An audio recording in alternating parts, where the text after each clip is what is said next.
It's about remembering your true nature, which is love. And again, look, I'm not saying it's always easy. So like sometimes, you read these books or go on these webinars, you listen to people like Jeff Foster go on about presence and about allowing and being in the present moment and leaning into your experience.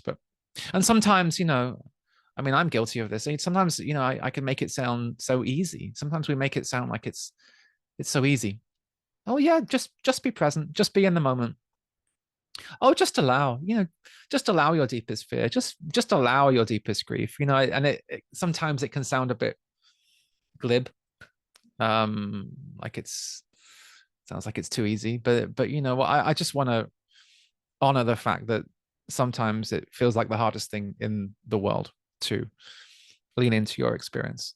And that, I know we could talk about trauma, and we're kind of getting there into a conversation about trauma. But basically, yeah, there are, sometimes it just feels really unsafe. That's what trauma is, isn't it? Trauma is like that feeling. It's actually it feels unsafe to be in the present moment. It feels unsafe to be in my body. Actually, it feels really unsafe to be with this joy. Could be. It feels really unsafe to be with this anger. I think something bad's going to happen.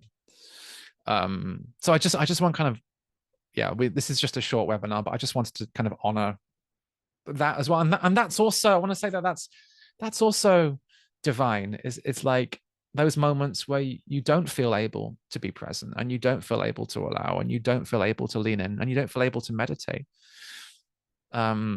That's also an expression of the divine. It doesn't mean you're bad. It doesn't mean you're weak. It doesn't mean you're unspiritual. It doesn't mean you're far from enlightenment, that like I used to think.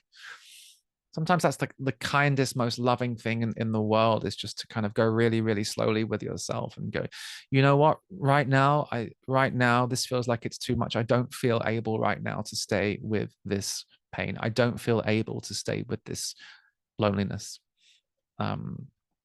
That I just want to kind of honor that is also sometimes just an expression of such intelligence and creativity. And so I don't want to make it sound like, oh, it's just just be present, just be present. Something came on my screen about AI. Am I just AI? Maybe who knows. Mind.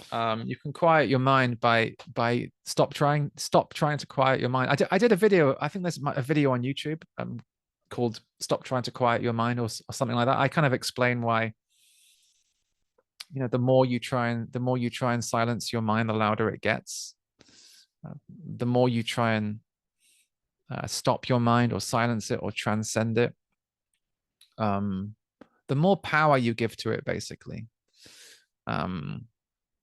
It's such a paradox, really, that when you can just you go the other way and you give the mind full permission to be noisy. Try that.